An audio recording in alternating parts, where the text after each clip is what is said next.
Hello everyone, welcome to session number 38. We'll continue our reading of the play A Streetcar Named Desire, written by American playwright Tennessee Williams. In this session, we will be looking into scene number 10. So before we proceed with the major events which unfold in scene 10, let us recall and revise major events of scene 9 which we have discussed in our earlier session.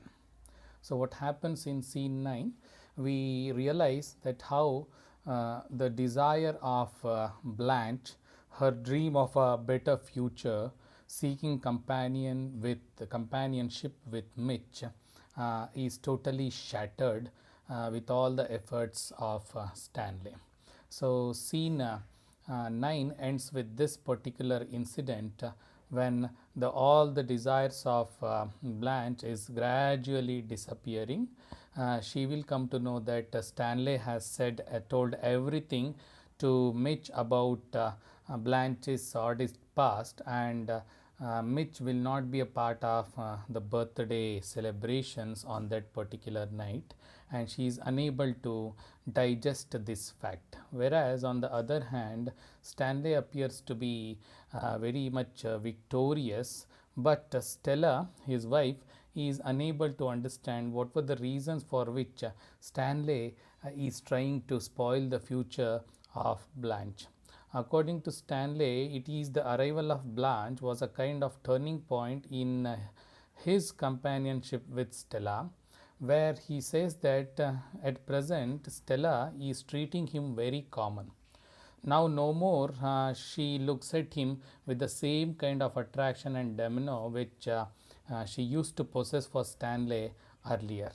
So this is something which is unacceptable for Stanley, and he has this strong desire to spoil the future of Blanche, and he somehow manages to collect information about her sordid past at Laurel, Mississippi, what happened in the hotel lodging named Flamingo, and how she was made to, or how she was forced to resign, and she was fired of a job because she had an affair with a 17-year-old teenage boy.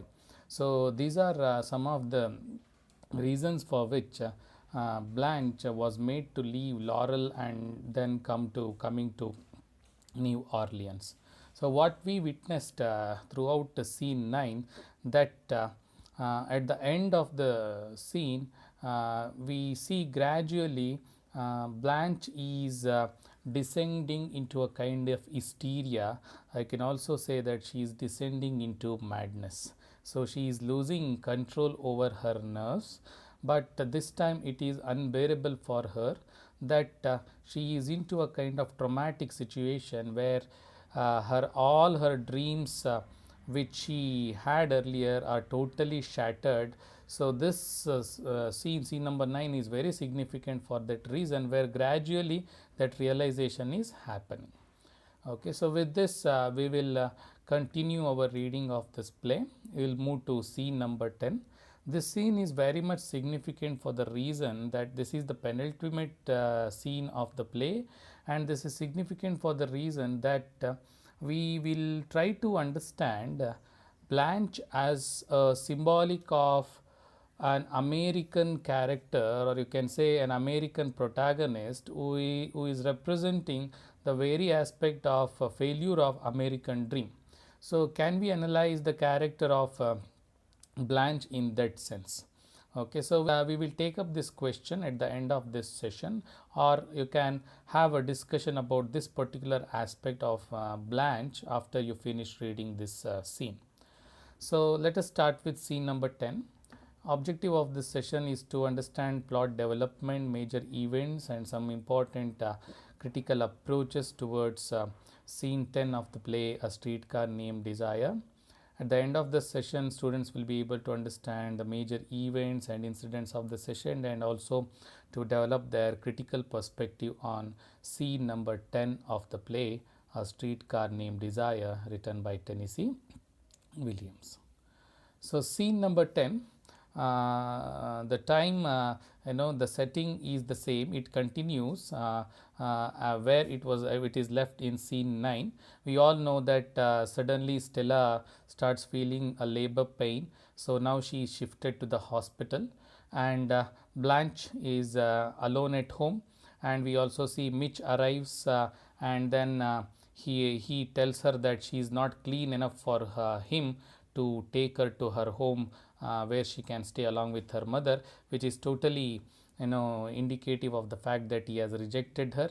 But still he tries to molest her, but Blanche totally rejects him, so he disappears from there. So the story has stopped at that particular point. So she is still alone at the Kowalski apartment, and what she is doing several hours later, she has been drinking continuously the same night. That is, this drunkenness, as we all know, it is her way of forgetting her trauma, forgetting her sadness. And Blanche has been drinking since Mitch left. Okay, so while she is drunk, what we see on this particular scene, beginning of scene 10, that she is standing in front of the mirror and she is talking to herself. Okay, that is what audience witness. But her, in her imagination, she is talking to her illusionary admirers. That is what she does in the beginning of scene 10. But even after talking for her illusionary admirers for quite a long time, very soon she realizes that it is just an illusion. Okay, so the moment she realizes that whatever she is imagining is just an illusion, that is not reality, she finally becomes so frustrated that she throws away the mirror and breaks the mirror. So what happens in scene number 10, in the very beginning, her illusion is totally broken, because gradually she is coming into the reality where she has to accept the harsh future which she has to face in very near, which is nearing her. Okay, so she has been drinking continuously after Mitch left, and Stanley, he comes home from the hospital, and he has been sent home by the doctors because the baby won't come until morning. So there is no need of Stanley to stay in the hospital. So he has come to home, so he has been sent to home so that he can have some sleep. But we also come to know that when he is back home, we still see that even Stanley is very much drunk. And the moment he sees Blanche in her new red robe, he questions her. He asks to why Blanche is all dressed up, and look at the way Blanche responds to it. In spite of the fact that she has been rejected by Mitch and she is going through so much of pain and sadness, here Blanche, she still tries to hide her reality. She tells him that while Stanley was away, a millionaire admirer, as we all know, his name Ship Huntley, who lives in Texas, had called her, and he had invited her on a vacation to Caribbean islands. So again, she is trying to hide her harsh reality by lying to Stanley that she still has got a rich admirer, and he has been calling her to go on a vacation with him. But Stanley is aware of the fact that she is lying, and he knows that Mitch has totally rejected her, and is still allowing her to talk.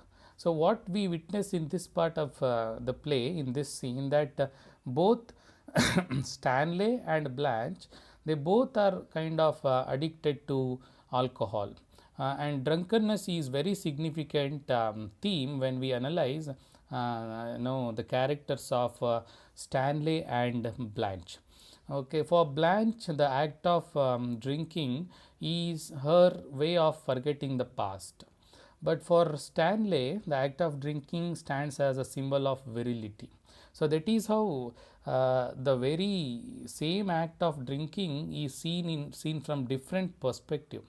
Okay, whereas for Blanche, it looks a kind of destructive force, whereas for Stanley, it is more of his creative energy. Okay, so the drunkenness and alcoholism is very significant to understand the characters of Stanley and Blanche in the play. So he comes back, and what he does is very interesting, that Stanley, he takes out the pyjamas which he wore on his wedding night, special pyjamas which he takes, and he keeps it ready because he wants to wear it when the new baby, his son, arrives. So, and he wears them on special occasions. So this pajama, it stands symbolic of Stanley's sexual prowess here. Okay, so he takes out his his special pyjamas, and he keeps it ready, and he wants to be wearing them when the hospital calls to tell him that he has a new son, that a new son has arrived, and he wants to celebrate that news wearing this new pajama. Okay, so scene 10 continues, and Blanche and Stanley, they still continue to talk about the millionaire where she has been lying, and Blanche tells how this millionaire respects her. See, she is not just asserting that she is a beautiful woman where she still has got a admirer for herself. She is also asserting that for the fact that he respects her. So she is also asserting the fact that she is a woman who commands respect, and she has been respected by men. So that is what she is trying to explain when she said that the admirer respects her a lot.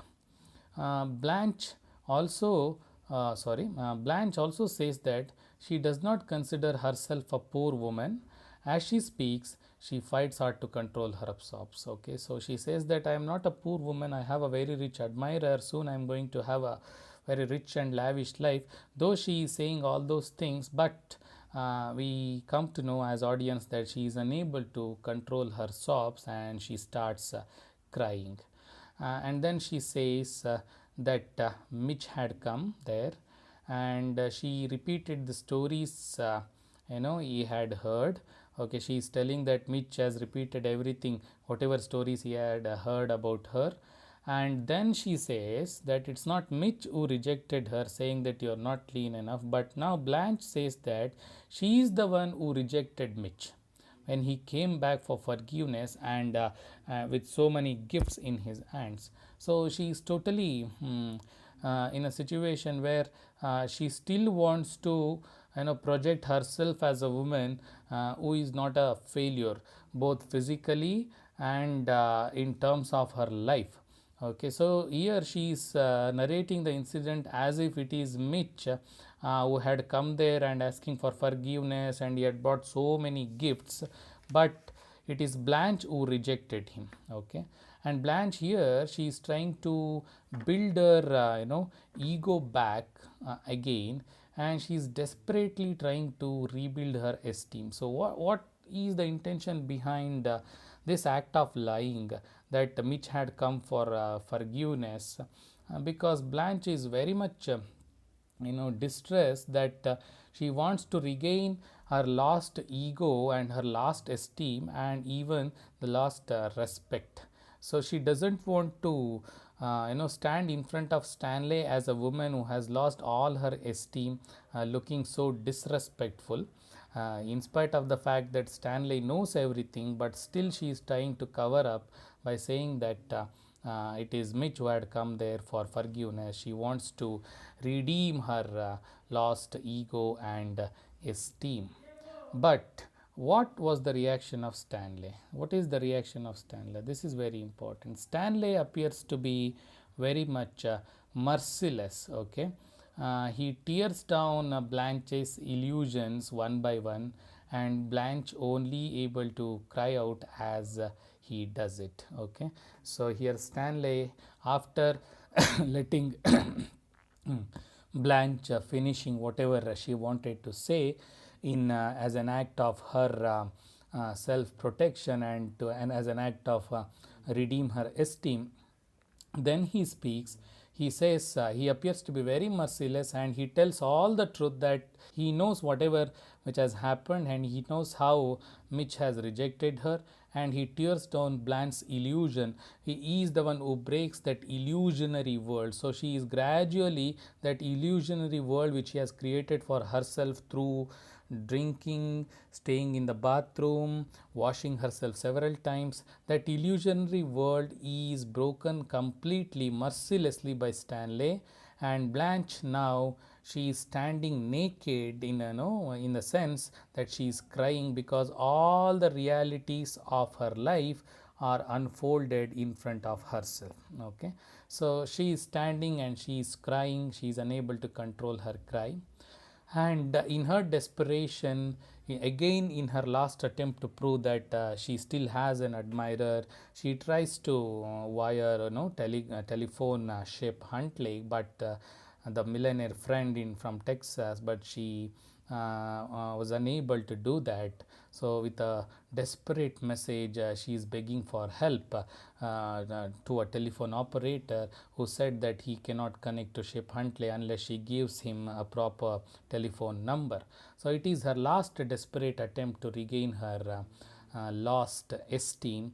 But the things are very much clear that it is her failure to stand in front of Stanley, where she is completely uh, you know exposed, because Stanley is has totally broken her illusionary world. So Stanley, before Blanche finishes her speech, Stanley emerges from the bathroom, and what we see that now he has put on his silk pajamas, his special silk pajamas, and this is a very significant act. And you must understand this scene from a psychological perspective. Stanley, who appeared to be a person who always disliked and he developed a kind of enmity towards Blanche, but what he does here is something really shocking. He comes out wearing his silk pajamas and is advancing towards Blanche, and Blanche could understand his intentions. Yes, so in her self protection, she breaks a bottle and she tries to use it as a weapon, but she is no match against the physical power of Stanley. What we see on the stage, that Stanley, he wrests the bottle out of her hands and he says to her very loud, "Yes, tiger, tiger." And he says, "We have had this date with each other from the beginning." And we see the act of rape. Yes, Stanley rapes Blanche, and this particular scene is enacted in a way that the entire incident is depicted in the form of shadows. Okay, so what we see, that finally Stanley, he physically abuses Blanche and he rapes her. So what could be and the intention of Stanley behind this, because he had great disliking for Blanche, but still he physically tries to have upper hand over her. So it could be the reason again that male patriarchal mindset to have control over a woman, not just on her mind but also on her body, could be the reason for his action. So he rapes her. So it is his act of finally having complete control over the life of Blanche now, not just on her future but also on her body, that he has finally raped her. Okay, and the fact that we don't see this exact act of tragedy, the rape taking place on the stage, it echoes a classical Greek tragedy in which the climatic and violent act happens off stage. Okay, that is the style of adaptation used by Tennessee Williams in this particular part of scene 10 when Stanley rapes Blanche. So these are some of the major events of scene number 10. Looking into a critical perspective of this scene, we look into the act of Blanche smashing the mirror, that is indicative of her realization of the fact that her illusionary world is totally broken. She has to come back to reality. Then again, the theme of drinking and alcoholism is very much prevalent in this particular scene, which leads to the actions which these characters take. You see Blanche, who has been drinking to forget her harsh, sad realities, whereas Stanley is drinking, which appears as symbolic of his virility. Okay, so for these two, the act of drinking carries different meanings. For Blanche, it is a destructive force, whereas for Stanley, it is an act of exerting his manliness and virility. Okay, and we have reference of pajamas, okay, which Stanley wears whenever new thing happens in his life.